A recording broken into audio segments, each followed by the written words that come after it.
I can't hear. Oh, hi, Sharon. Can you, I could hear you just for a second there. Okay, yeah, I can hear you now. I couldn't hear at all. But now it's good. Perfect. I have Linda and Gloria here with me. Perfect. So far, all three of you have been at every class, so now it's just Thursday. Yes. Perfect attendance. Not that I'm like testing or scoring or anything like that. Oh, you need to send them a present for perfect attendance. I want perfect attendance too, Kyle. Stop getting spent, yeah. Get a little certificate or something. Yeah. You guys are fun. Most participants. In all honesty, I could do up a certificate that's different than the others if you've attended all four. But as for gifts, I don't think I could afford that. What the price of gas to that? Right? Make sure we got your email address when we need to get some questions answered. That'll be our gift. With the amount of emails I've sent you, I think you may already have my email address. Yeah, but is it going to change? Oh, after this program's done, yeah. He don't want us to find them. No, so far what I've attended has been really, really informational, I must say. It's really good. Good stuff.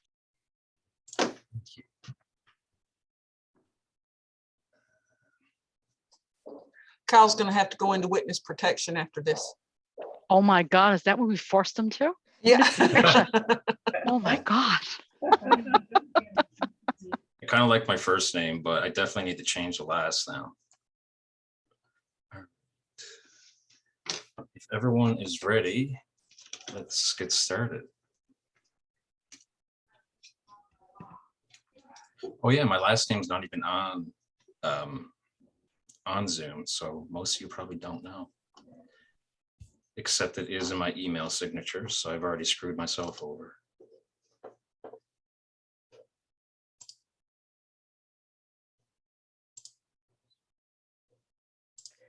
Yeah, your name in your message is Kyle Train to Trainer. That's not your last name, Train to Trainer, right?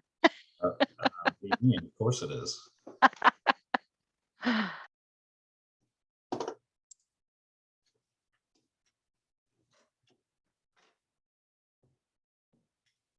All right. Slide. Can everyone see my screen okay?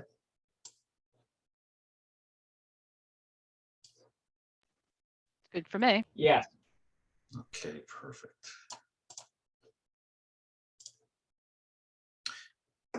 So my name is Kyle, and today we're doing digital productivity tools with this Train the Trainer accessing digital resources program.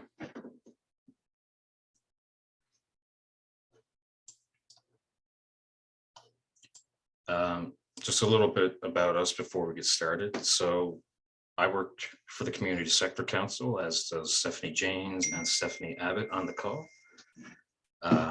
Basically, we're a nonprofit independent organization focused on making Newfoundland and Labrador a prosperous and inclusive province. So sometimes that means we're going to be implementing policies by collaborating with governments and other nonprofit organizations and individuals. But other times that means we're going to actually create our own programs. And as many of you know, Techno Tutors was one of those programs. I'd like to thank United Way for helping fund this Train the Trainer opportunity and allowing all of the resources from Techno Tutors to basically get into your hands throughout the communities. Just some notes before we get started. You probably saw that message that this meeting is being recorded. That's just for the CSC's YouTube channel.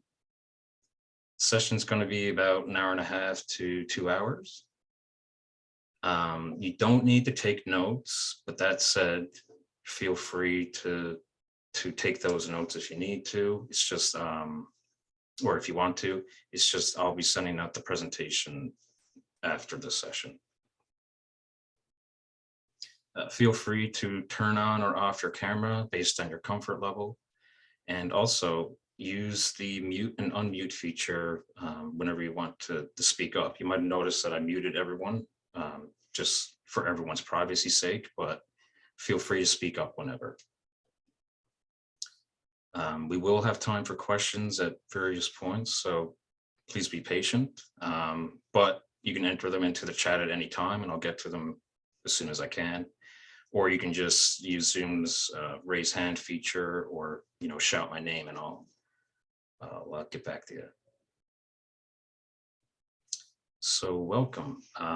Was there anything in particular you'd like to learn about today? And I'm actually going to show you these resources before I give you that question. So lots of stuff on Google.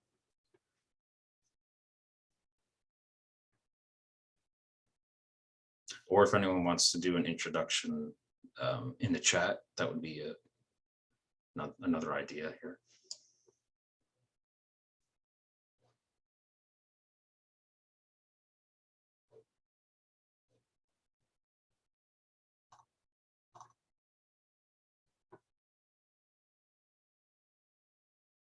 Tony, no? It's not it's not an emphasis, but I must say, I don't think I know much about the video chatting. The last one that you had there?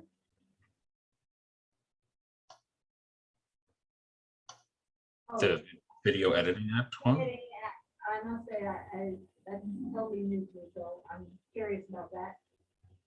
Yeah, this was actually one that I designed probably during our last half year with Techno Tutors. It wasn't, we didn't really have the chance to test it too much for popularity, but it's a pretty good presentation in my opinion. It's got lots of apps for video editing for your iPad or your Android tablet. So maybe we can take a look at those resources on one of the demonstrations that we'll get into.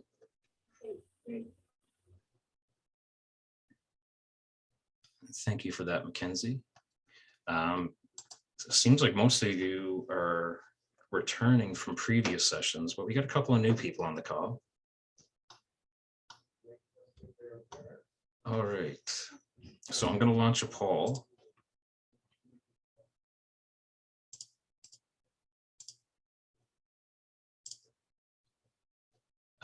But which of these topics interest you the most? We have Gmail, the basics of Google Drive, how to use Google Photos, and collaboration tools with Google Docs.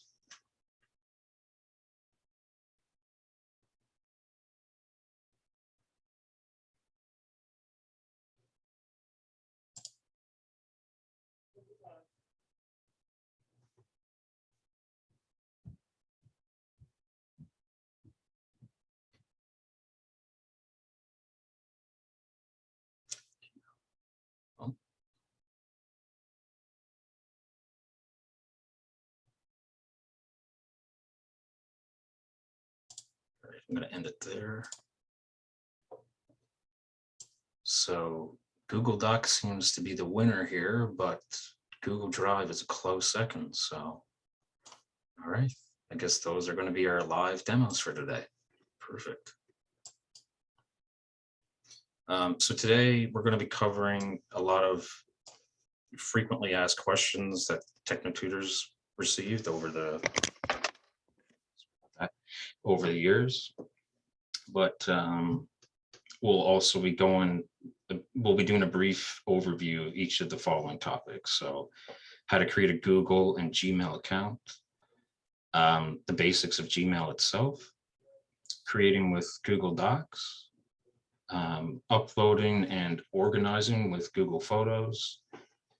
We'll go over the basics of Google Drive before we finish with a comparison between Google Drive and Microsoft OneDrive. And as always, we have some tips on teaching and facilitating sessions at the end. So section 1, creating a Google account, Gmail, and then Google Docs. So this might trip a lot of people up, and this is why I decided to make a little comparison. But even though Gmail and Google are very similar with their accounts, there is a major difference between the two. So Gmail is an email service that's provided by Google, similar to Hotmail or Yahoo Mail. The email address that you end it with is going to be @gmail.com. That's your domain address. So it could be kylewiseman@gmail.com. That's not my email, so please don't send that. Don't send me any emails, or don't send emails to that account. Automatic access to Google Apps. So by that, with Gmail, when you create a Gmail account, you're going to have access to every single Google app besides Gmail as well. So you're going to have Google Docs, Google Slides, Google Photos, Sheets, all of those programs that were web-based programs that Google's offering are included with your Gmail account. Similarly, you can register, you can create your own Google account by registering with any email address. So, I mean, you can use a Gmail, but you could also use Hotmail or Yahoo, as I said before, as examples. So you can sign up for a Google account without actually having to create a Gmail account if you prefer using Hotmail or Yahoo for your email needs. The only thing that you won't have access to is the Gmail client itself. All of those other Google apps I mentioned will be accessible with a Google account. But if you're not using Gmail to register, you're not going to have Gmail. So how do you create a Google account then, Gmail or otherwise? Basically, you're going to visit this website, and it's going to be a clickable link in the slides when I send them out. But you can just go to google.com and essentially there should be a button there for creating an account. You're going to click or tap Create Google Account. And if you don't want to use Gmail, there's going to be an option to use my current email address instead. And then from there, you're just going to fill out the information and select Next for each step. So just for an example, this is the form it looks like, or this is the form you'll be presented with when you're creating a Google account. First and last name. I can create one through Gmail, but if I wanted to create one through a different email address, that option's there. And, phone number, birth date, a secondary email if you want to recover the account, and then just keep going through the steps with Next. So let's take a look at what Gmail actually looks like. This is what Gmail is going to look like when you first open it. So on the left here, you're going to see all of the potential folders for you to access. So if you want to bounce into your inbox, or if you want to take a look into your sent folder, any drafts that you're creating, if you're drafting an email but you haven't finished it yet, your trash, you're going to have to scroll down to see all of the rest of these categories, but they're there. And even any folders that you create yourself to try to organize your emails, those will appear over here as well. Right here, you can see each individual email. So if I click on that email, it's just going to, or if I tap on it, it's just going to open that particular email. Up here is for the search function. So you can see I have 407 emails, and that's not even a lot compared to some inboxes I've dealt with. So what if I was looking for a particular email? How would I find that? With the search function, I can look for a specific user. So I can, for example, type in Michelle, my mom, to find an email from her or every email from her, and they'll be listed down like this. I could also look for keywords. So for example, let's say I was looking for a specific document, an invoice or a receipt. I could type that in here at the search function, and it's only going to look for those, that particular keyword or whichever keywords you're using. So the search function is great in Gmail. Up here on the right, you can see there's a help button in case you're trying to learn a certain function of Gmail. Your account settings. So this is where you can edit things like your signature, for example. The Bento menu, we'll come back to this, and your profile picture. So if you've uploaded a profile picture to your Google account, it's going to show that in like a little circle. But if you don't use a profile picture, it'll just be the first letter of your name that shows up with a colored background.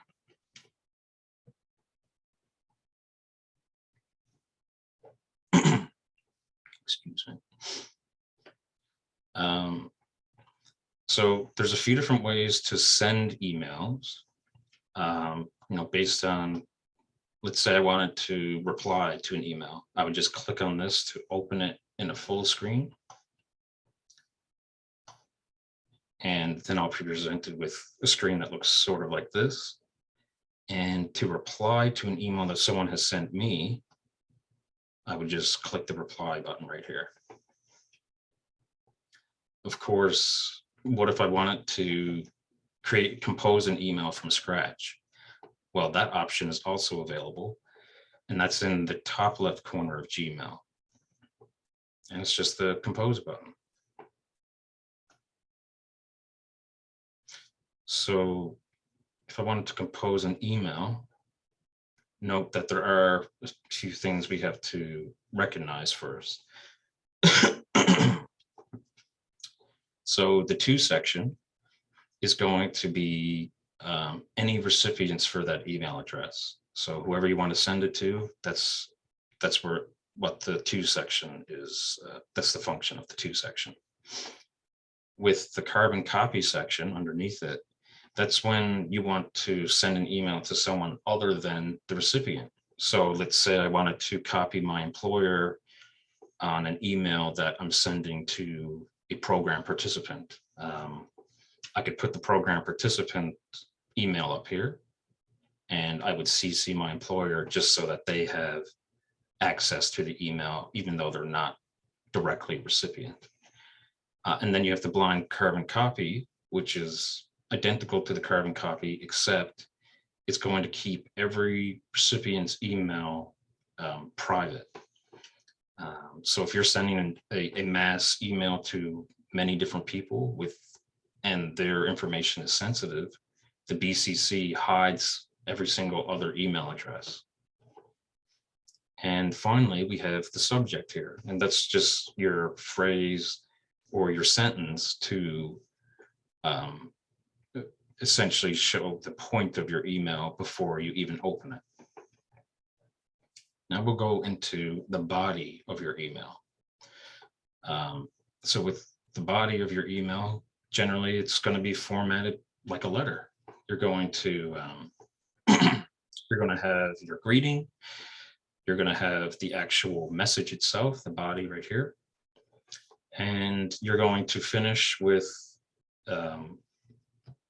something like best regards or sincerely, and your signature underneath.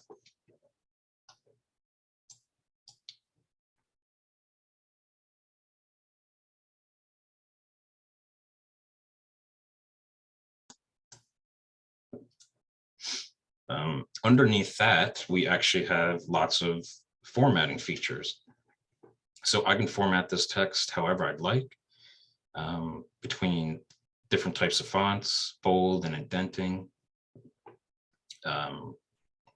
including like numbered or bulleted list, and adding attachments, links, even smileys for less professional emails. So there's a ton of different options that I can change my text with before I click that send button.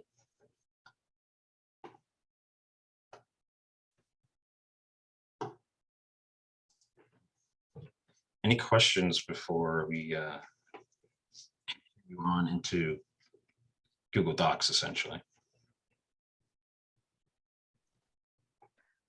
I have a question, Kyle. Yeah. If you happen to lose,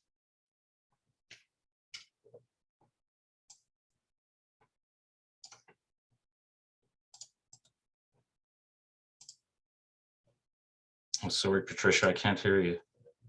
Might have muted yourself again. yep, I muted myself. Sorry about that. It's okay. When you may access your email account at home, then you come to I don't know, another place and you're using a laptop, then you might use your phone. You may lose access to your account because you may have tried a couple of times with your email, and then it comes up with get into your account by going to this email or using a text. Maybe you can't because maybe you lost your phone, so you're using somebody else's email. Like, is there anything that you could suggest that helps somebody when they're getting so frustrated with trying to get into their email? I've seen some people recently, they had to wait 24 hours to get into their email. Mhm. And maybe it's a question for after the session, but I'm just curious, are there any pointers or tips?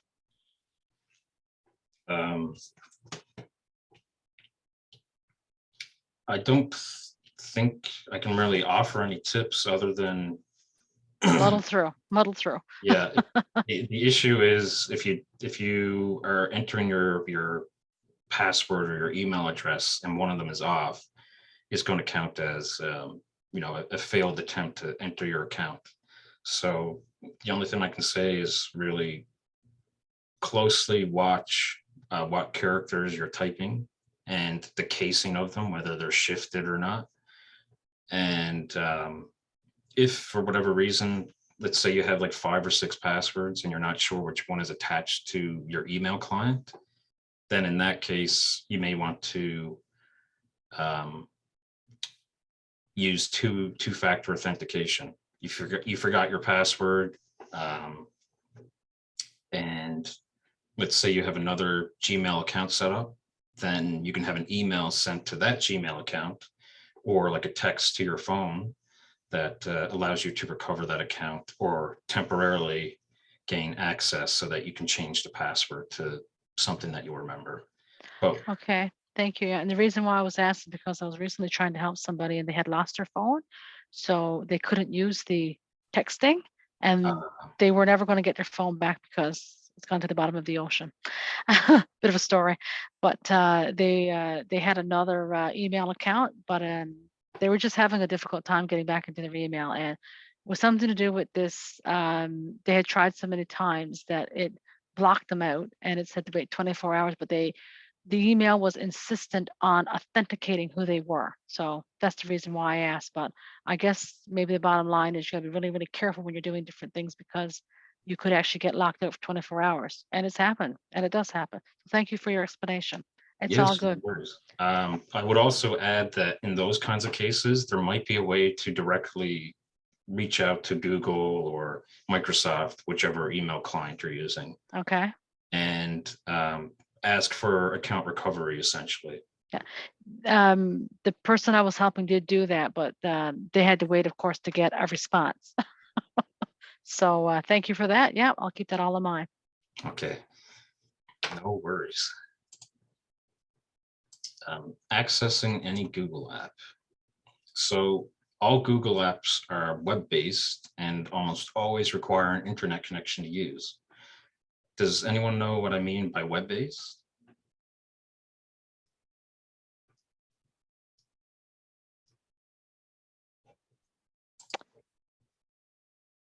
You have to use the internet to get into it?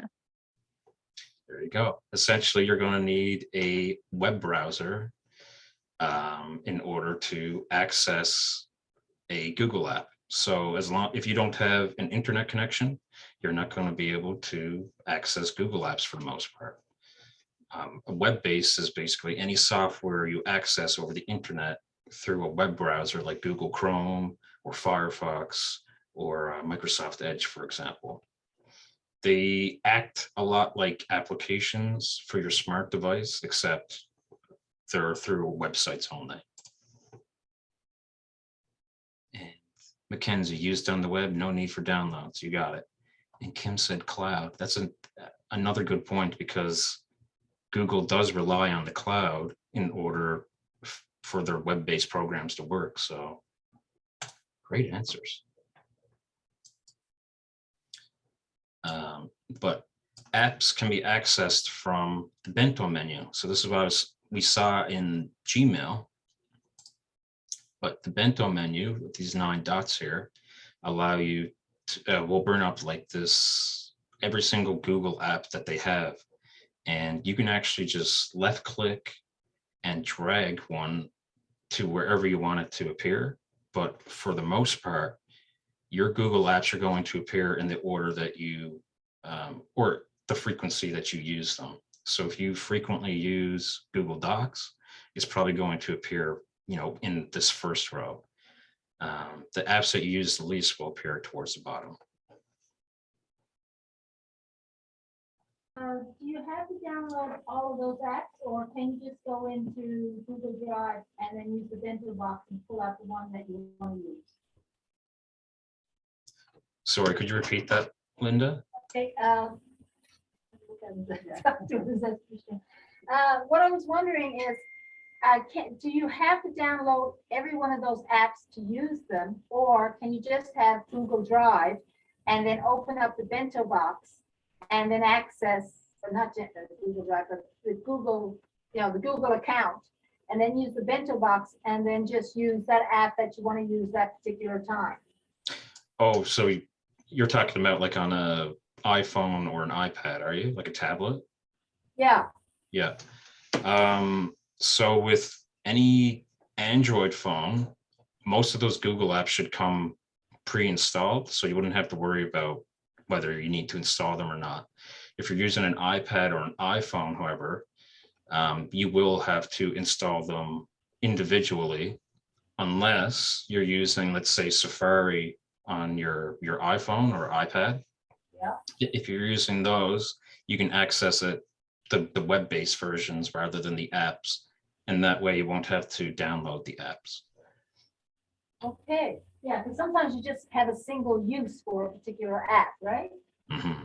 And I mean, Google has, well, you can see right here, I can actually scroll down even further. So Google has like 20 apps or so, and most of us are probably only going to be using like 2, maybe 3 tops. So in that case, yeah, I would recommend downloading the apps that you need, unless you prefer to access them over the internet through a website. Okay. And Mackenzie, Bento like the Japanese box? Yes, exactly.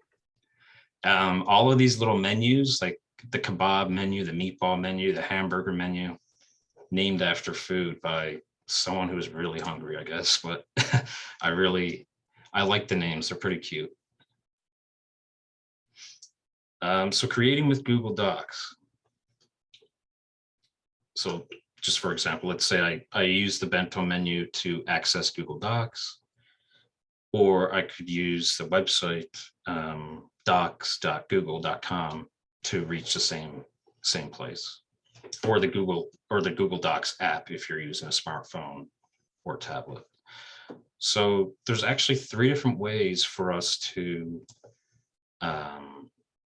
create a document with Google Docs. Or I should say, there's 3 different methods here. So the first one is if you're creating a blank document. So this is when you want to format it entirely yourself, like you have a specific format in mind. Or if you're creating something simple like a password list or just a personal document that's going to be very simple and to the point. You can also use templates that are automatically generated. So if you're trying to create a resume or a cover letter, then Google actually has a lot of those available in their template gallery. And the cool thing is, you'll notice that they're styled based on what types of fonts they use. So serif or spearmint, for example. So if I wanted a cover letter and a resume that matched, I could use the spearmint versions of both, and that gives great consistency for when I'm actually applying for jobs. The third way to use Google Docs is essentially with documents that you've worked on previously that you want to continue work on, or, for example, you have a resume that you want to touch up on with your latest experience. In that case, you can just pretty much double click on your recent document and edit it from there.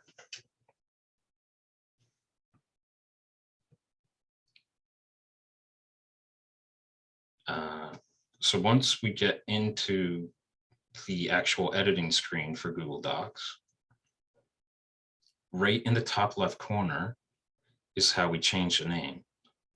So if I left click in there, it's going to highlight all the text, and I can type whatever I want to create my title, essentially. Whatever title you create with your document is going to be, that's what it's going to be saved as. So for example, let's say I typed in guitar purchase because I'm creating a document on the next guitar I want to buy. In that case, I just type it in, press enter, and now that's the new name of the document, guitar purchase.docx. Now into the font features,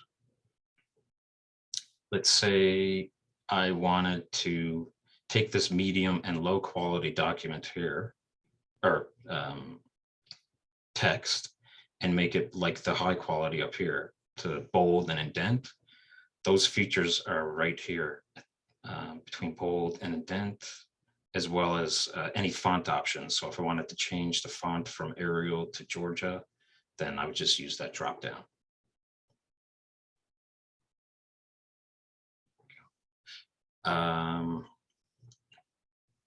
Let's say I wanted to change the color of my fonts. So in that case, I would just left click and hold. And once I've selected all of the text, I would come up to this little A and change the font to whatever color I'd like it to be. We can also do the same with this highlighter. So, studying for a test, or perhaps just important text within your document that you want others to grab a hold of, to recognize that this is an important point. We can highlight that text by selecting it, and instead of changing the font color, it's going to change the background of the font.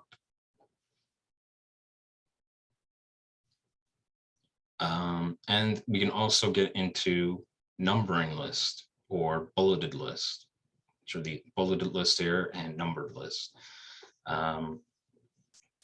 Just like here, it allows us to create a list within our text, for whatever reason. Maybe I wanted to make a comparison of these guitars, so I could create a numbered list.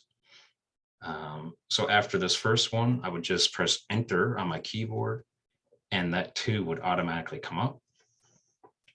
But if I wanted to, let's say, create a subheading, like turn it into 1A, then I would press tab in order to make it 1A. Instead of 2, it would be 1A. To switch it back to 2, I would hold shift and then press tab, and it would return it to the 2 dot.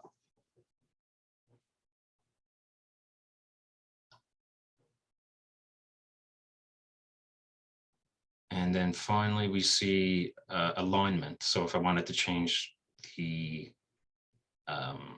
where this text is under low quality, I would just click the right align, the center, or the left, depending on where I wanted it. All right, adding images in Google Docs. So if I wanted to insert an image in my document, I would come over here. You see the link icon, but next to that is the insert image icon. So if I click that, I'll get a tiny little drop-down menu that allows me to choose how and from where I want to insert an image into my Google Doc. Generally, you're going to be clicking upload from your computer, depending on where you're keeping your images, but you can also use a Google search. So they'll do a Google search without you having to leave your document. Or you can even, if you have photos already on Google Drive or Photos, you can combine them, get the services here, and just draw a photo from one of them. And this is what it looks like when I have my photo added to the document. Sharing. So Google actually has a cool feature within Google Docs. Not only can you share your files with other users, but you can actually collaborate with them at the same time. So each of you could be writing a different section of your document in real time without having to send it back and forth via email. So I would come up to the top right corner of Google Docs, and you should see a share button. And when I click or tap that, it gives me two options. So the first here is share with people and groups. So let's say I wanted to just share this with a specific individual. I can type their name or their email address, and I should get that person's email address come up automatically just by starting the type. When I include that person and click save, you can't really see it, but it's behind Fox Mulder's name here. When I click save, that person permanently has access to the Google document unless I revoke that access later down the line. And once I click that save button, they'll get an email similar to this saying, you know, you're granted access without logging in, only forward it to people you trust. The other way to share with Google Docs is through the link option. I prefer this one just because when I've tried to share it directly with people, despite what Microsoft says here or what Google says here, for the most part, you do have to be logged in order for this option to actually work. You have to be logged into a Google account. The link option allows you to access a Google document without having to log in. So as long as you have this link saved somewhere, that person will have access to the document without having to log in. And it could be viewing access. It could be commenting access. Maybe they want to leave a comment saying, you know, this sentence was confusing. Can you clarify or make it more concise? And then there's the editing option, which actually allows the person to edit the text entirely themselves. So you can see right here, Anonymous Tiger has like appeared next to the comment section. This is basically someone who's not signed into a Google account, but I sent the link to, and it tells me that they're accessing my document. They're looking at it right now. The cool thing about not logging in is the anonymity of not having to worry about other people having access to your Gmail username. And here I can actually see what it looks like when this anonymous tiger starts typing. So this is what it looks like on my screen versus the person who is involved in my document. All right, little quiz. I'm going to launch another poll. Oh, I forgot to stop sharing that. Sorry about that. So which icon represents a Gmail reply? This one, B, C, or D?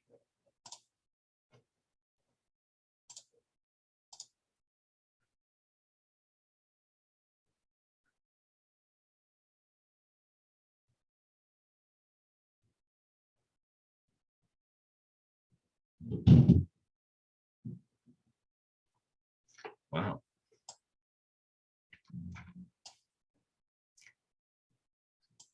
So it's actually, and most of you got this right, it's this button here. This little backwards arrow is how we reply to emails with Gmail. This is for composing a new email versus a reply.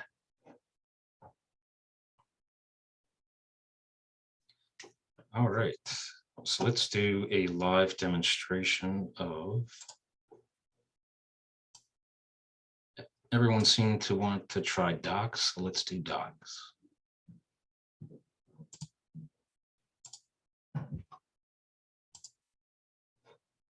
So right here, I have my Google account open. If I wanted to go to Google Docs, well, Gmail would be right here, but if I wanted to open Google Docs, I could look at the Bento menu.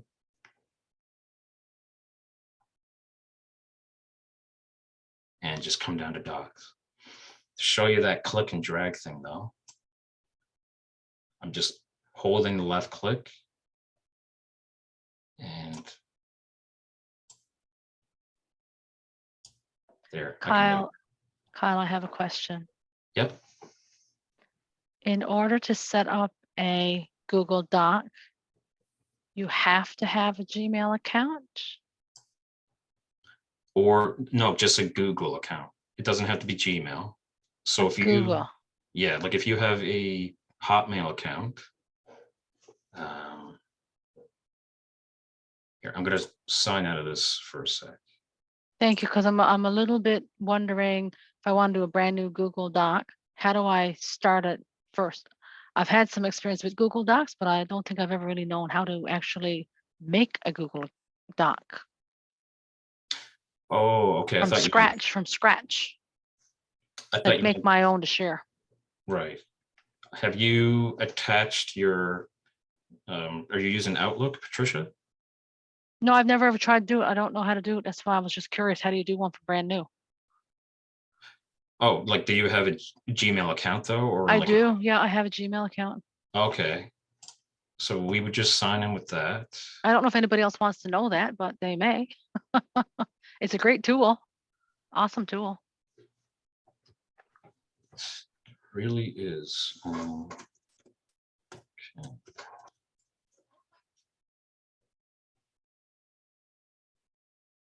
There we go. So I'll just start from scratch. So I'm clicking that Bento menu, Docs.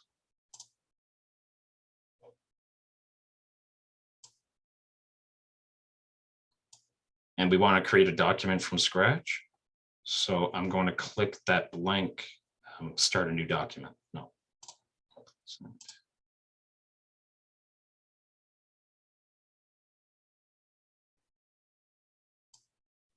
Wow, cool.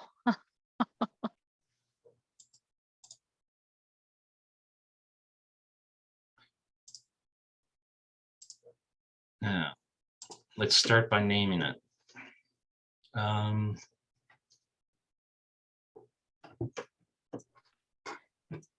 It said you could join as a video call, but it would probably only be like one person that could join your video call. You couldn't do like a couple of people, right?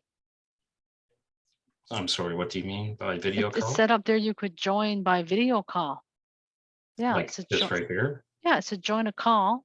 So I'm just wondering, someone could call you with this document? So Google has a program called Google Meet. I think it's, Ah, yeah, Google Meet. Yeah, I know that one. yeah, Yeah. I'm not sure if they changed their name to Google Meet now. I think it used to be Google Hangouts or something along those lines. Anyways, with Google Meet, it's sort of like Microsoft Teams or Okay. Skype in that you can do video calls and audio calls. And with that, let's say I wanted to present my screen, I wouldn't have to use Zoom or an external program. I could actually do it from within Google Docs. And I don't even have to go to googlemeet.com or meet.google.com in order to, start sharing. So I could present this tab as a host, and you would see sort of what you're seeing here through Zoom. It's just like a video of my window. So if I was to choose this option, it allows me to present the document without using Zoom or Skype or any of those other programs. Does that make sense? Yeah, useful, very useful. Yeah, I've used it, like I said, and I've had links sent to me. And I often wonder, did you have to have a Gmail account to use it? But according to what I'm learning right now, it's share it through an email or share it through the link. And I like the link too. It just, it's there. I've had a ton of issues with sharing it through someone's individual email. So I always recommend never to go with it if possible. The link seems to work better as long as you save that link in a safe place as like a user. You can always access the document. So there's no difference really.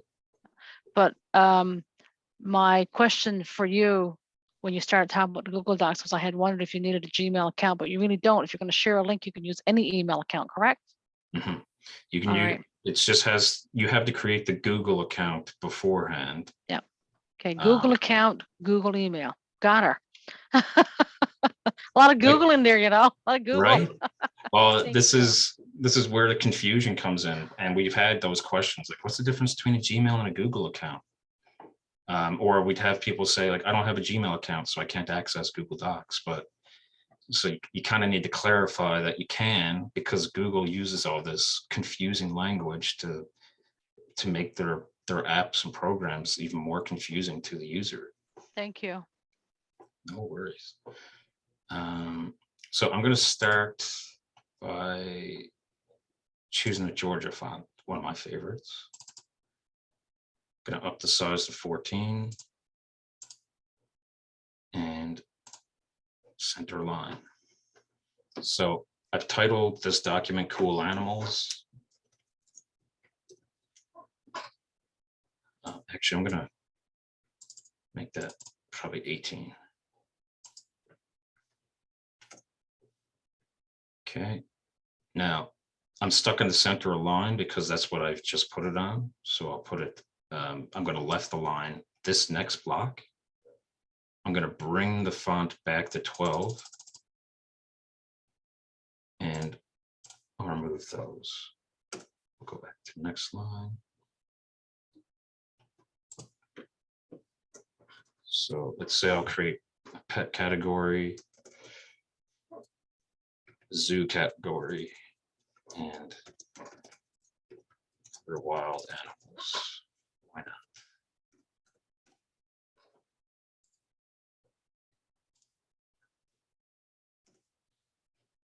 So under pets, I'm going to remove the bold.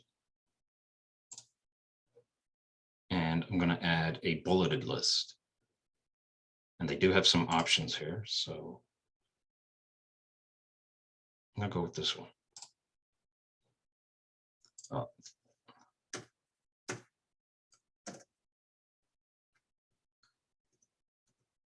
There we go. So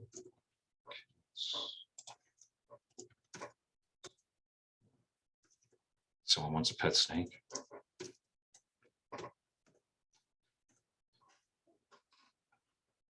I'm going to remove the bold from that so that it doesn't stand out like this.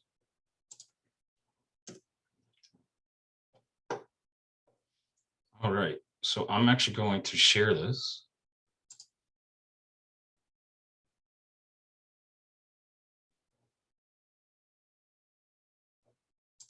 And I'm going with the get link option. Only people added, no, anyone with the link. So now anyone that I send this link to will be able to view or edit this document depending on what I choose. I'm going to allow everyone to edit this document because it has no significant meaning to me. So I'm going to copy that link, and I can just click this if I'd rather copy the link, and then done.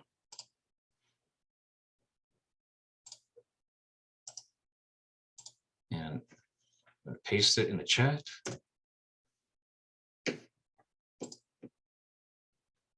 And you can all open that without having to log into your Google account. Do you want us to do that right now? Yeah, if you'd like to, well, anyone who wants to come along and, type their own text or try this out.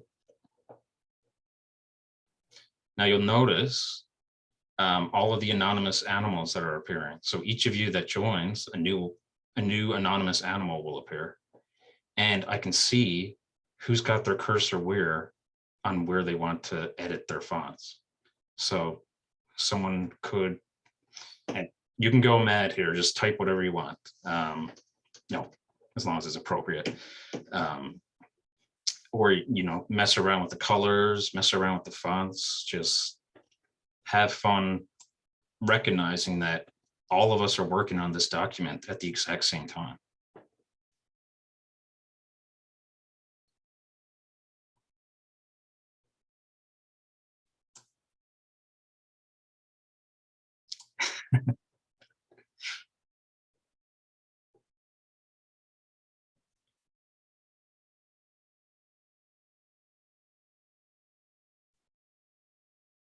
Now, this is great. It's a bit hectic, as you can see from all the cursors on the screen at the same time. But let's say you wanted to work with like a team of 2 or 3 people. You can just share that link with your teammates. Let's say each of you is responsible for a certain section of a report. Each of you could work on that separate section of the report at the exact same time, just through that link I sent you. Oh, great job, everyone. Looks like you're already pros with Google Docs.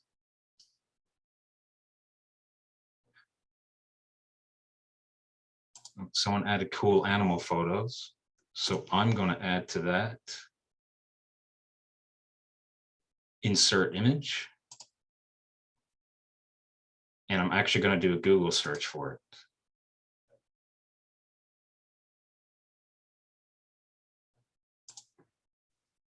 Cool animal photos. Oh,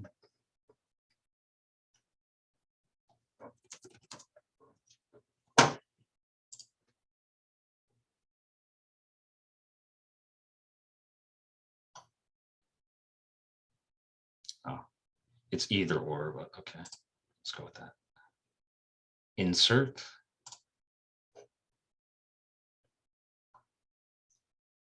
From spring down. You can see my image up here. If I click my image, I can actually resize it. Or I can make it much bigger. So a lot of these tools, as you can see, are very intuitive.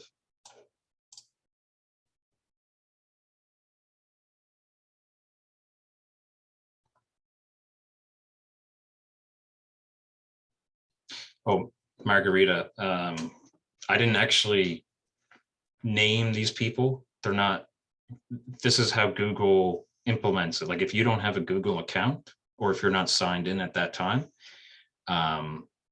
when you open that link, you're going to appear as an anonymous animal. You're not going to appear with your name because you're not logged in. So I didn't have to do anything for that. And Mackenzie's right. Control C allows you to copy, and Control V allows you to paste. If you but Google has this finicky issue with right-clicking and pasting. Let's see if I can replicate it.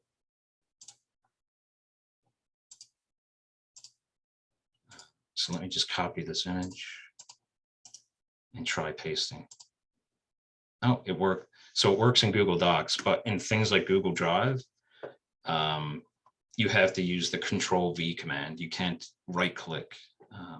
So Control C is a great command, Control V for pasting. And another one people overlook, Control Z for undoing the last action. So let me come up. Kyle, we're So- gonna need a list of codes. You're throwing a lot out there. I know it's a lot of them, but Control Z, that's another good one. Control Z, yeah, I use this just to undo the last thing I've typed, and then Control Y allows me to redo the last thing. I can actually type all these in the chat, or I can just send them via email after. That won't be a big deal. I'm familiar with Control A, Control C, Control V, like they're like clockwork, really, really fast. And anybody who knows those controls, they may or may not be a product of WordPerfect way back when. Yeah, please send them out, Kyle. Okay, I'm going to Yeah. include them here in the chat, but I'll also make sure to include them via email because they are very useful. Thank And you for that, because they really are useful. I really love them. no worries.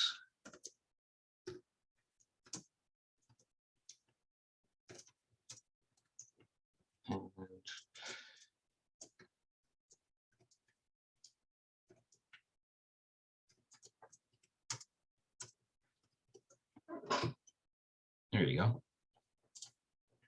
And like I said, I'll send those out via email as well. Control X. Now that one I haven't used, but let's test it out. So let's say I wanted to get rid of the turtle. No, I don't want to get rid of the turtle. Get rid of just this font. Control X. Yep, you're right, Darlene. It is to delete a font. So that's another command I'll have to include. And the funny thing is there's a ton of other commands, but if you try to remember too many, it's going to get overwhelming. So I probably stick with like those 4 or 5. Oh, it's cut. And then you can Control V to paste it. Oh, thanks, Stephanie.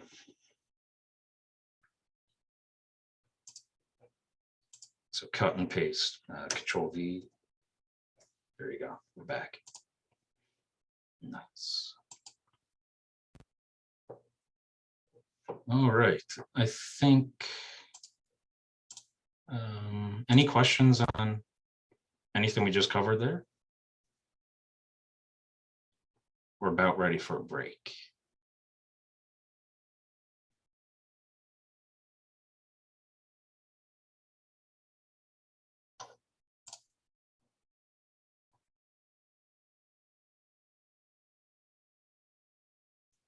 Movie Maker. Oh, wow. Yeah, the Control C, Control V, Control Z, and Control Y, those 4 commands. Oh, and Control X now. I know that one. So for cutting. Those 5 commands work for pretty much like all programs, or all Windows programs, I should say. Apple might have their own. It's probably command instead of control, but similar idea. Anyways, they're multi-faceted, so I would recommend learning those codes for all of their programs, not just Google Docs. All right, I think we should take, is everyone good with a 10-minute break? So like 3:12?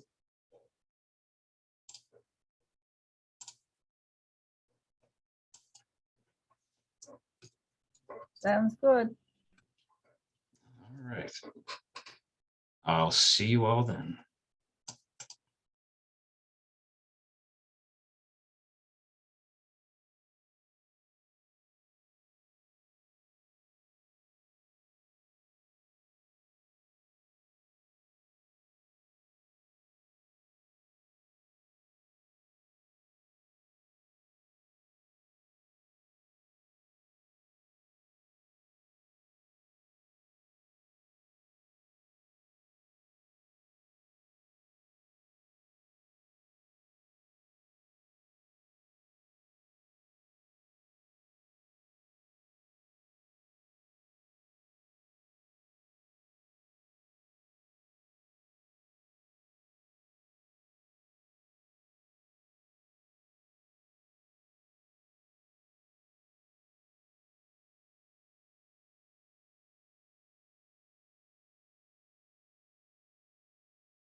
All right.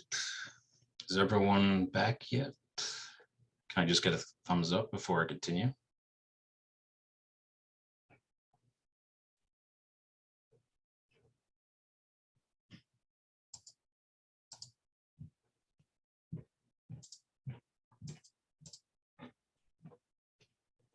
All right. So we're gonna dive into section 2. And if anyone's late coming back, that's all right. Might be just a minute or so. So section 2, we'll go over some questions we got from Google Photos as well as Google Drive. So what is Google Photos? Well, Google Photos is a free web-based photo viewer. There's that word again, web-based. Photo viewer, editor, and storage service. So it requires the internet due to the web-based nature of Google Photos. You can upload images or videos. You can view and organize photo collections. You can even edit those images and videos. There's a ton of different things you can do with Google Photos itself. It connects to Google Drive. So we'll talk about Google Drive shortly, but essentially any photos that you upload to Google Photos are going to appear somewhere in your Google Drive account, and vice versa. If you upload an image to Google Drive, you can easily import it to Google Photos, but it doesn't take up storage from both places. It's as if it's in one location, and that would be technically on your Google Drive account. So just like the other Google apps, like Google Docs and Sheets and Slides, you are sharing that 15 gigabytes of free space that you get with Google Drive. It's going to be shared with all of your apps. And that also includes Gmail, by the way. So any emails that you write through Gmail contribute towards your 15 gigabyte limit. And this is what photos.google.com, or if we went through the Bento menu, Google Photos looks like upon entering. All of your images are going to be shown in reverse chronological order. So from the last photo you've taken all the way to the very first. So uploading to Google Photos. In the top right corner, you're going to be looking for the upload button to upload photos to Google Photos. And once you click that, you'll get a little drop-down menu. So if we wanted to, sort of like how we did with Google Docs, in which you can upload a document directly from your computer, you can do the same here with Google Photos. However, there's also the Google Drive option here. So if you wanted to, if you have photos on your Google Drive, this is how we could import them to Google Photos. And then you also get this download, backup, and sync option, which, depending on which kind of device you have, allows you to back up all of your photos in a specific spot on your device. And instead of you having to manually put all your photos in Google Photos or on Google Drive, you can actually just use this option and it'll automatically do it whenever you get a new photo. So let's just assume I went with the computer option. It would open a little folder, your file explorer like this. And I can either double click on the image to choose that photo to upload, or I can click on the photo and then open. Okay, so creating albums in Google Photos. And every single photo that you upload to Google Photos can be organized into little collections, little albums. And this is all based on your preference, but first you're going to have to click albums. Once you go to the photos homepage, photos.google.com, you're going to click albums. And from there, you're going to click create album.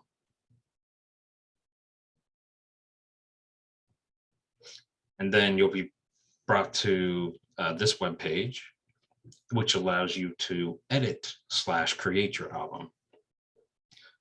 So right now I have no photos within this album, but I have two options for adding them. So the first is select people and pets. So let's say I have a ton of photos of my dog, and I wanted to create an album of just my dog. If I upload every single one of those photos to Google Photos, then Google uses this facial recognition software to kind of group them together. So if I was to click select people and pets, and then I chose my dog, it's going to put every single photo of my dog in this album, and any future photos that I add for my dog are also going to magically appear in this album. That said, your most common option is going to be for selecting individual photos to add to the album. It gives you complete control over the photo album in general. So I'll click this, which will lead me to this screen. And then I get to select which photos I want to add to the album. And I get two options here. The first will go with what photos we already have uploaded. So if I wanted to add a couple of images that have already been uploaded, I would choose this little circle, and that'll highlight it into a little blue check mark. And when I click done, or I should say those photos are going to be added to the album in the order that I've chosen them. The other option is this one, where I can select from my computer to choose the photos I want in that album. So select from computer, and same idea. I would just choose which photo one by one I want to upload, and they will upload not only to Google Photos, but inside of that album I've just created. Then once my album has been created, I would just come back to the Google Photos home, look under albums again, and you can see an album I created with guitars. Excuse me. So I would click that if I wanted to edit it or add more photos. And then you're going to see how the photos are laid out, basically in the order that I uploaded them in. And you're also going to see these options up top. So this first one, the little gift bag, is for purchasing the photo album. Google actually offers the service to create the album and send it to you physically in the mail. The second option here is for adding more photos. So, it's a small album with 3 photographs. Maybe I want to add more guitars. So I would choose more this add photo here. This little button is the share button. So if I wanted to share this album with, family members, going back to the dog example, if I created an album with my dog and I wanted to share it with my family, I would just click this share button, and similarly to the link versus, a direct type in their email address, I could give that family member access to this album. The final option is the one we're looking for editing, though. More options. That allows you to edit the album, to rename it, to reorder these photos if you don't like how they appear, and a ton of other options, such as like downloading your album, things like that. Any questions before we move on to Google Drive? Kyle, when you said mail, oh, I'm sorry. No, it's okay. Does Sharon want to go first? No, you can go on. Okay, thank you. All I wanted to ask you was, when you say mail, do you mean the physical mail or do you mean an email?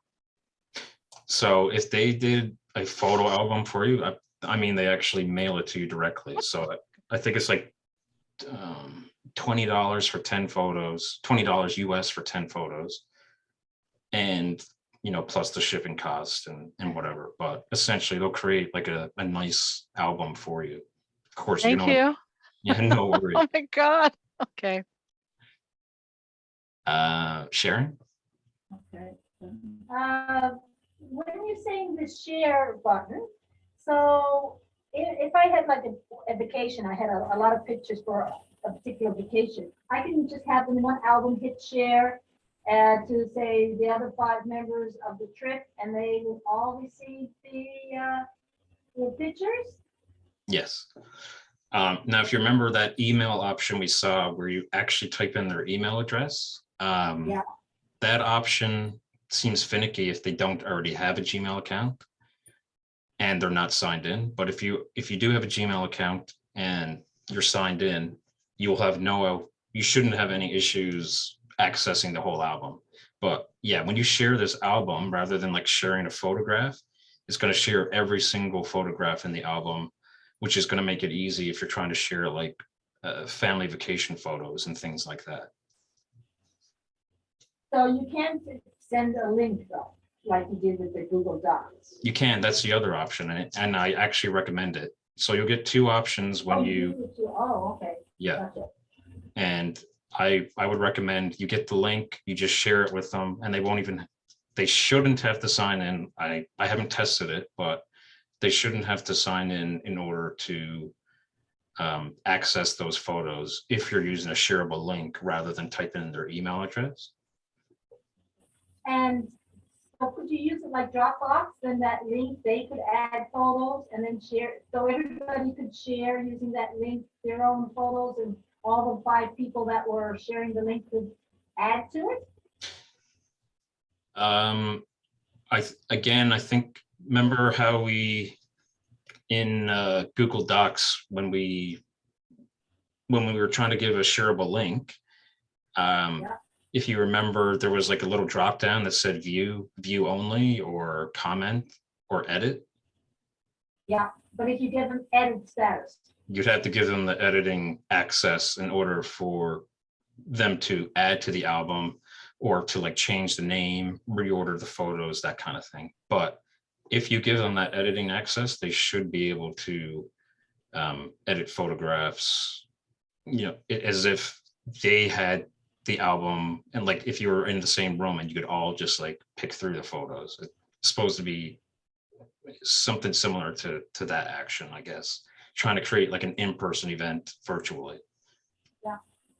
One other question, when you put a particular picture, say you had the picture in all photos, and then you put it in album A and in album B, because you're cross-referencing or something. If you remove picture from any one of those 3 locations, do all 3 pictures be deleted? So the way I'm not Google talking about- works. Oh, sorry, what was that? Okay, if you, this is nothing to do with the share now, this is just you've got your pictures, and you decide to make 2 albums. One album, say, is of my daughter, and then the other one is of a trip that my daughter was in. So all in photos, in the trip and my daughter, one photo would appear. If you delete one of those pictures, do all pictures disappear? I mean, No. all of the pictures of her disappear? No. When you delete the photograph, it's just going to delete it it's going to delete that specific photograph from Google Photos and Drive, and from the album itself, but it won't delete anything else related to the album.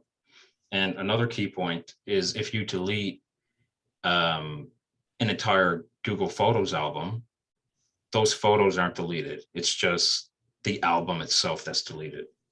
Okay, gotcha. Thank you very much. No worries. I have one more question for you, Kyle. Yeah, Is this a free service? You have to pay for this? Google Photos, Yeah. it's free with all of their other apps. Hmm. Now, the thing with Google Drive is you're only given 15 gigabytes of free storage. And if you're uploading a ton of photographs or videos in particular, then that space is going to fill up pretty quickly. So that's how they get you. They want you to purchase their extra cloud storage. But if you're So- fine, How much would 15 gigs allow you in regards to photos? Because photos can take up a lot of room. it really depends on the size of the photograph, but I'd say tens of thousands of images, and probably, depending on the size of the video, up to 100 or so. So if 15 gigs is fairly significant. Okay, thank you. You get a ton of space with 15 gigabytes. Google's generous in that regard. Okay. That's okay, Mackenzie, welcome back. All right, basics of Google Drive.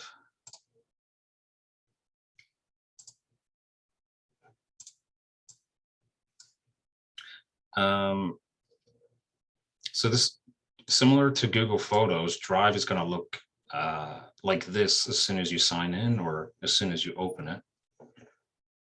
And the key here is how things are laid out. So if you look at the top, you're going to have these suggested files, and these are ones that you've edited or looked at today, last week, last month, and last year. I think those are the 4 categories they use.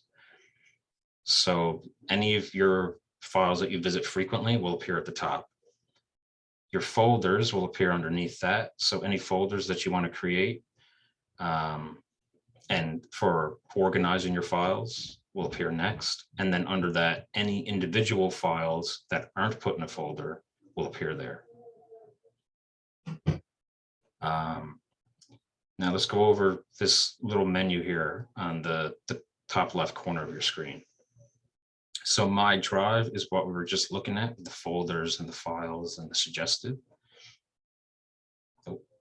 Computers. So if you have a tablet and a smartphone, or either, and you want to upload files to Google Drive through those, you can actually connect your computers so that they all are able to sync files back and forth to your Google Drive. The shared with me folder is another good one. So if someone shares a folder or a file with you, then that folder or file you'll have access to as long as you click on shared with me. And the cool thing is, those files and folders don't take up any space at all on your account, because they're taking up space on whoever shared it with you, their account. Though one key thing to remember is if the person deletes the folder or file that they originally shared with you, you're not going to have access to it unless you've downloaded it yourself. Then you have the recent folder. So that's sort of like the suggestions up here, anything that you've recently opened. The starred, so this is a folder for, or this is a category for any files that you want to favorite. And then the trash, so anything that you want to delete from Google Drive will appear in here for 30 days before it completely deletes. Oh, sorry. And at the top, we have the new. So if I wanted to add a file to Google Drive or add a folder to Google Drive, I would just click this new button. And then I can create a new folder. I can upload a file or upload a new folder. Or if I have a specific Google Doc or sheet on my desktop, I can upload it that way.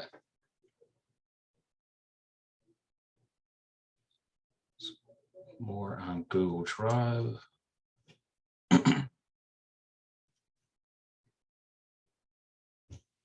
So there's many different features that you'll get access to by right-clicking on a file. So you can see when I right-clicked on this document here, or this Excel sheet, you can see all of these options. So, you know, remove, if I wanted to throw it in the trash, I can download a copy so that I can access it offline.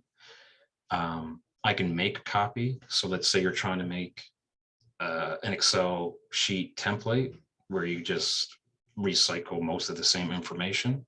I can make copies of that document or Excel sheet. Manage versions. There's a version history for everything that you upload to Google. And the cool thing is there's no restriction. So if I wanted to access a file that I edited back in 2018, let's say I made like 100 versions since then, 100 different edits. If I wanted to see what it originally looked like years ago, I can actually look at the version history. Rename, add the start. If I want to move it to a specific folder, show file location. So that one's good if you don't know exactly where a file is located. Like if you're looking at those suggested, you can't remember where you placed it. This will show you exactly where to get it. Then you have the share and get link options, which allow you to share the same way we were looking at. So the share one is, the get link one is for when you just want to send a link to someone without them requiring a Google account. But the share button is for when you want to actually directly add someone and share the file with them directly. So similar idea, I type in someone's email address or name and they'll come up. And I would select whether they have viewing, commenting, or editing access. I can write a message if I like, and then I would just click send.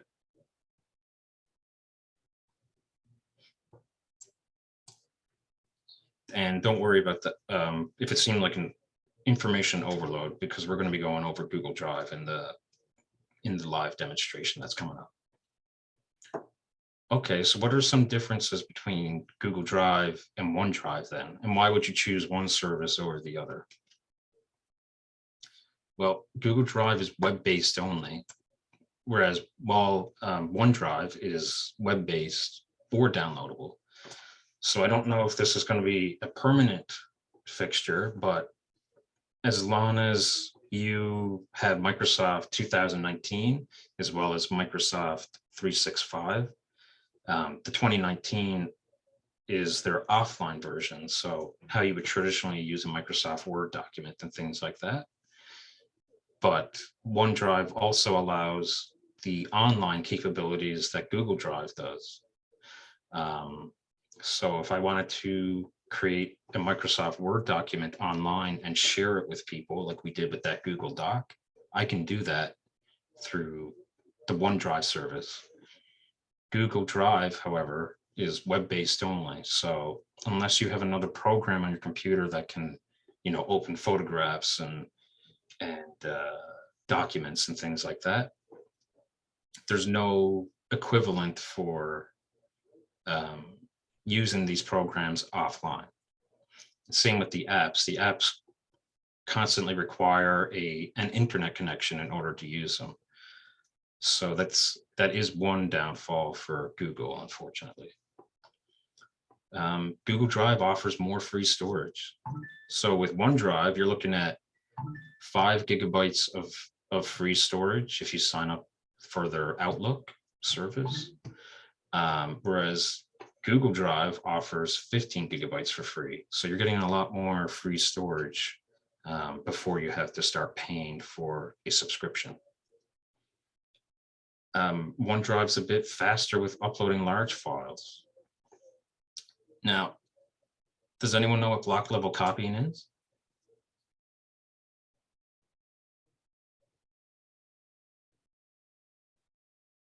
Okay. No, So block level copying is essentially a way for your files to get uploaded faster. Instead of uploading like a little chunk of a file, a large file at a time until it reaches the end, you're looking at little pieces of that file being uploaded at the same time.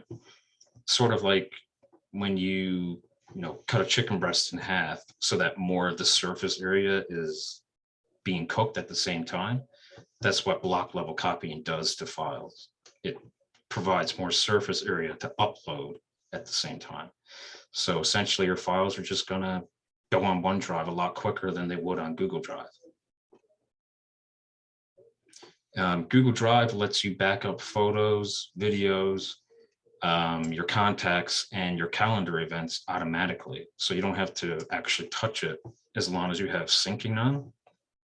OneDrive only does that with photos and videos. You'd have to upload your contacts, calendar events manually.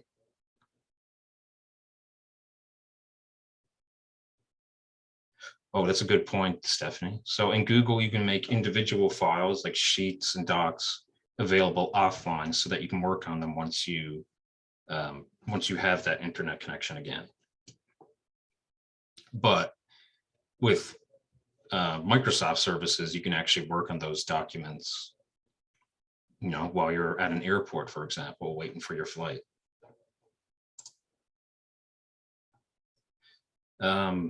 Both can share files with others for viewing and collaboration. So if you like to, like with that collaboration exercise we did with Google Docs, if you like to work on a document at the exact same time, both services allow that.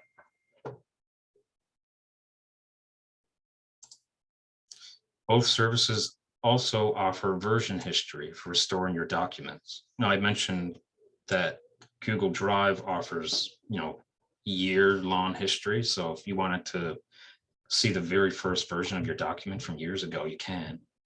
OneDrive is limited to 30 days. So only 30 days worth of changes are saved.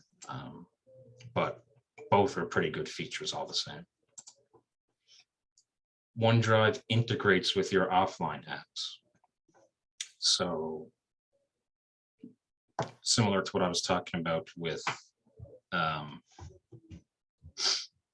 if you like to use Microsoft Word offline or Microsoft PowerPoint offline, you can do so and then, upload your file or, turn on the history, the syncing history once you get an internet connection again. So OneDrive is really good. It doesn't matter if you're offline or online, you can use those programs pretty easily and switch between each version. Google has free versions of docs, slides, sheets, etc. This is a key one because Microsoft products are essentially ones that you have to purchase unless you're using something like Outlook. Outlook and OneDrive, I think, are the only free services with Microsoft, whereas Google offers everything for free.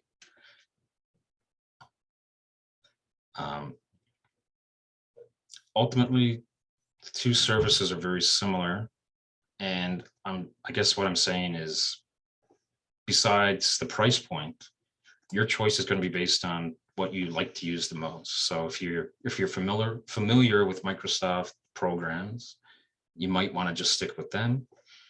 If you're starting to get familiar with Google programs, because they've been out for many years now, then it's best to just stick with these Google services instead.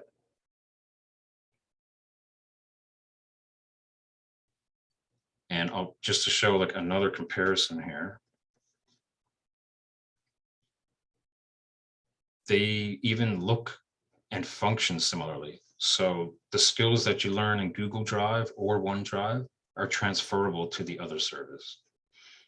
You get your recycle bin and trash, your shared versus shared with me, my files, my drive, very similar terminology here. Your folders will appear here, files will appear underneath, just like in Google Drive. And when you right click on an item, you get a lot of the same options again.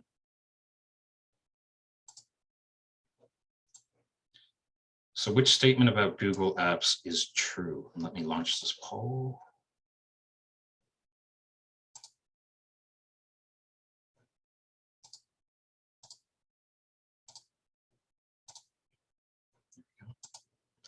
So A, apps require a Gmail account. Drive offers 5 GB for free, or yeah, free storage. Docs doesn't allow collaboration, or Photos is a web-based app. Which statement is true?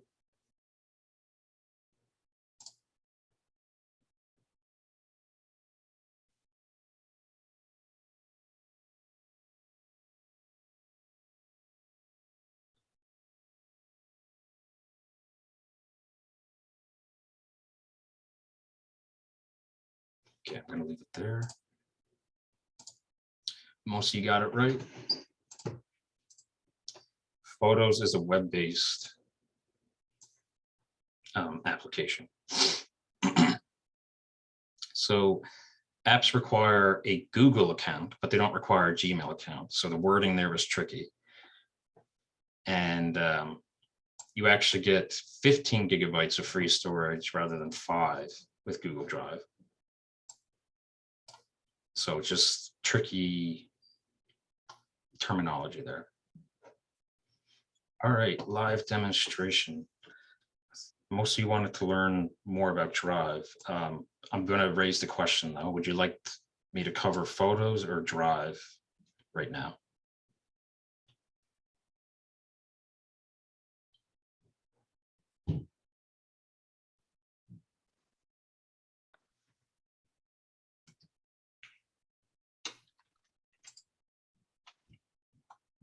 Okay, still Drive. Excellent.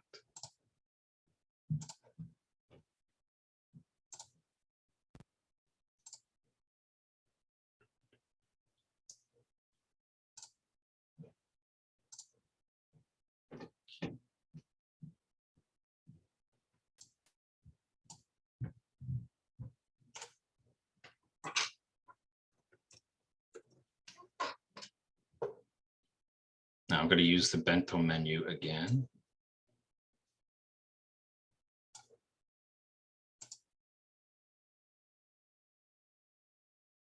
There's Google Drive.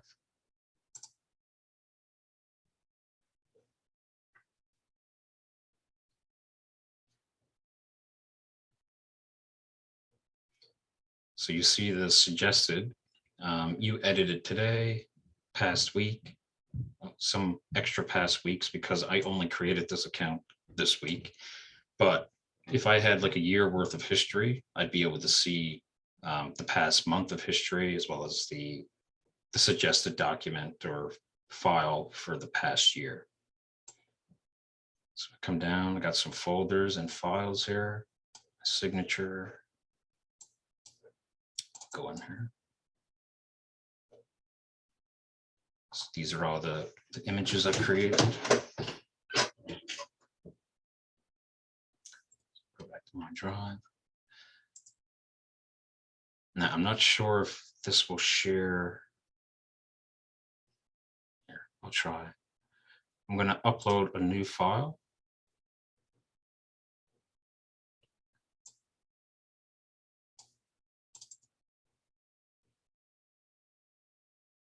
And you can see right here, it's starting to upload.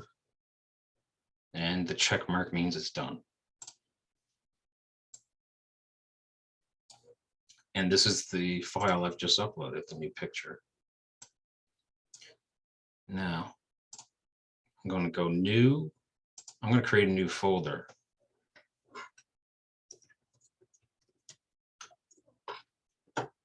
Create.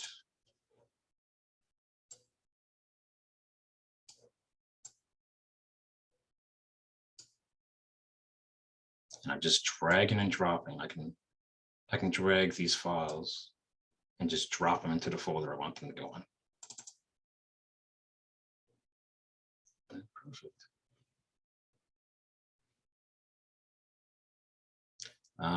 Just as an example, say I removed this file, maybe it was accidentally. If I go to my trash,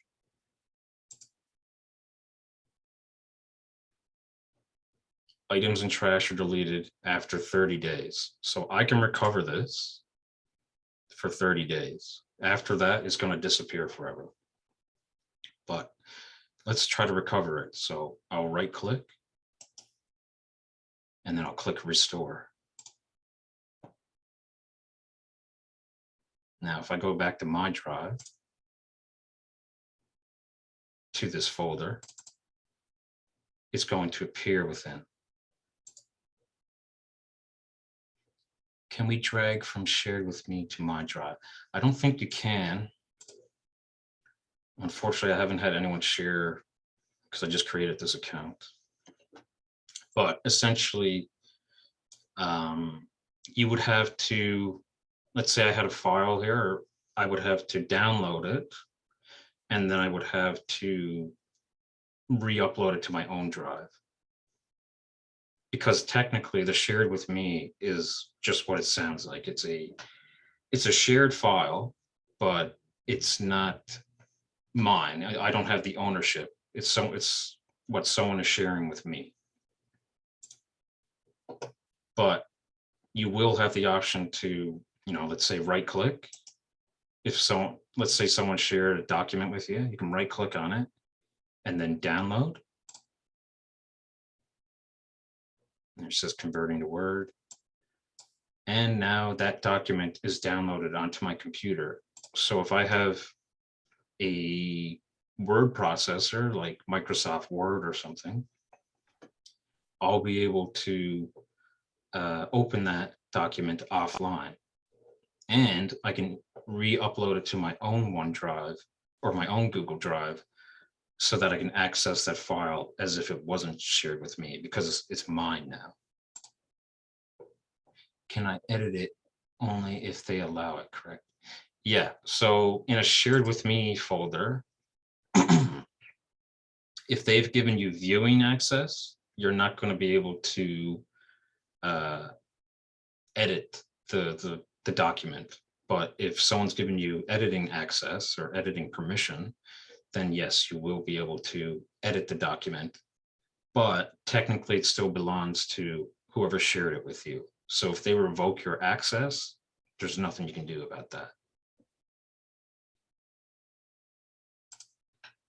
You're welcome.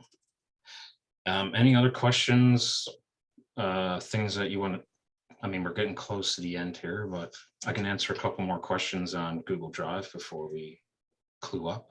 Kyle, if you are editing a document because you've been giving permission, if you've actually downloaded that document, like, is it possible to download that document? You've only been giving editing privileges.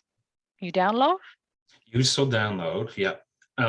What happens then is it's no longer a document that's shared with you. If you download the file, if they've given you permission to do more than just view, well, I think with, you know what? Let's take a look. The reason why I'm asking is because if you lose your editing rights, just say you want to go in and I'll use the document for whatever. You can't get at it because they've only allowed you to edit it. But if you've actually downloaded it, you've kind of like, you've borrowed it without permission. Well, what I think is happening is, let's say you have a shared with me document, that it belongs to whoever shared it with you, of course. But if you were to download it, then you've created a copy of that for your own, like it's your own document now because you've created a copy.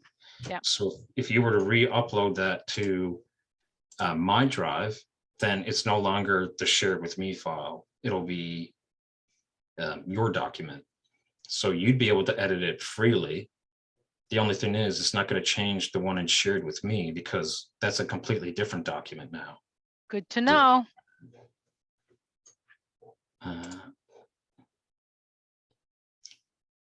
I'll have to look up the shared with me viewing versus editing access.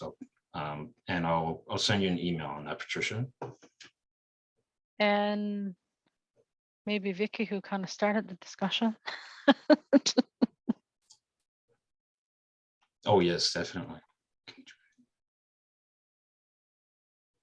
All very fascinating. Wow.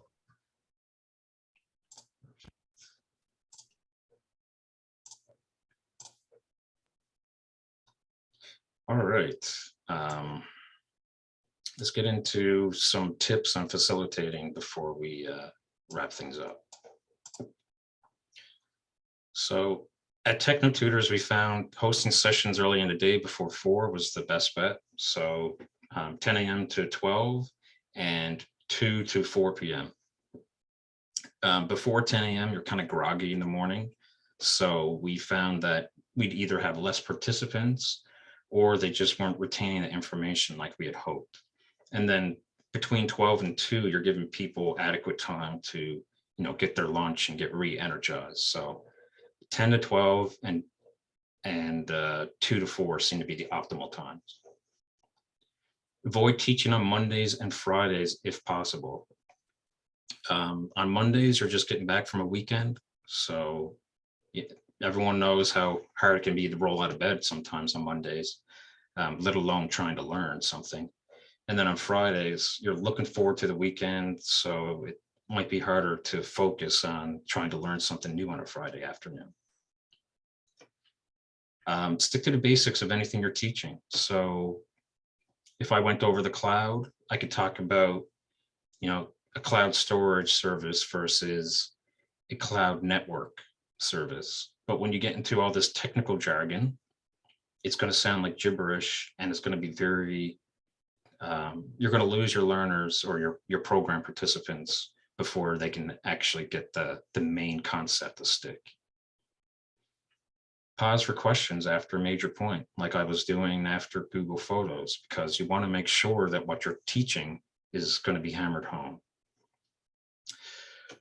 Know what you're covering in a session and be prepared for questions. So the better you know your material, the more prepared for questions you'll be. Because you never know what kind of questions a participant is going to ask. Their problems are going to be vastly different than the problems of another individual who knows the program well and just has a quick question. At the same time, don't be afraid to admit if you don't have an answer, because maybe your colleague has the answer that you're looking for, or maybe a participant on the call is knowledgeable in that area. Also state what's not going to be covered in a session. So I always give the fake news example, in which I was teaching a class on fake news, and I was trying to teach the different types of fake news as well as like a little bit of the history.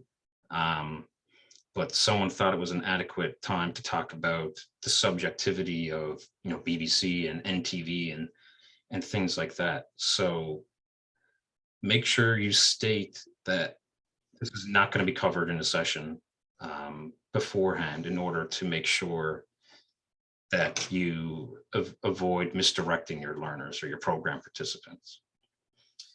Find ways to engage your participants. So as you saw throughout this class, quizzing, offering polls, live demonstrations.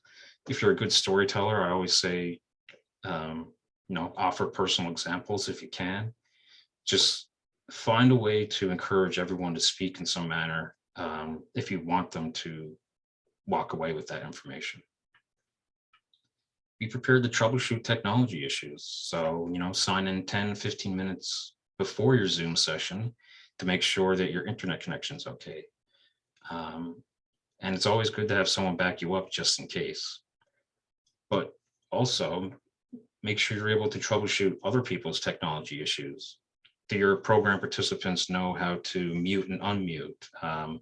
Do they know the chat feature? Or what about annotation tools? All these things are great to know. And that's just for Zoom, let alone the topic you're teaching. People tend to learn easier through practice. So if you can offer practice activities, it's highly recommended. And be patient and enthusiastic about the material. No worries. Take care, Amy. And finally, use live demos over videos when possible. With a video, we're going with information that's, based on your senses. So you're going to be visually and through, auditory means you're going to learn through that video. But through a live demonstration, you have time to pause for questions, and you can actually alter the pace depending on what kind of group you're working with. So live demonstrations are just a bit more interactive, I thought. Okay, some important takeaways. So today we went over how to create a Google or Gmail account, basics of Gmail, creating with Google Docs, how to upload or organize with Google Photos, some of the basics of Google Drive, comparing Google Drive and Microsoft OneDrive, and then we finished with some tips on teaching and facilitating sessions. I'm going to go over these resources real quick of what I'll be sharing with you after, but I'll be sending a link to all of our resources. And if you have any questions at all, just send me an email or give me a phone call through the email I'll be sending out. All my information will be in my signature at the bottom. So you're going to get a presentation and like activities and things on using Chromebooks, Gmail, Google Classroom, desktop apps. So just an overview of Google, Google Docs, Google Forms, Google Photos and Google Sheets, Google Slides, Microsoft Excel 365, as well as Word 365, sharing photos online, and this video editing apps presentation will also be available. Any questions on anything we've covered today?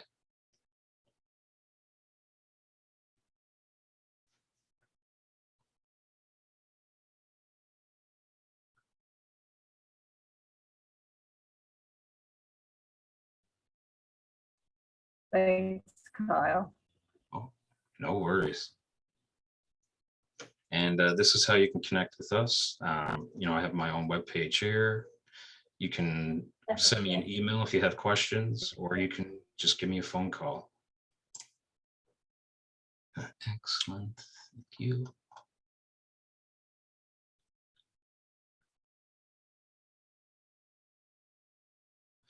No worries, Mackenzie. I'll make sure to include all of the certificates in the email.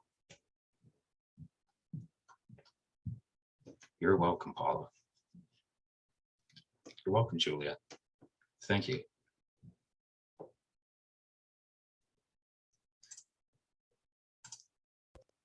All right, everyone. Take care, and hopefully I'll see most of you on Thursday.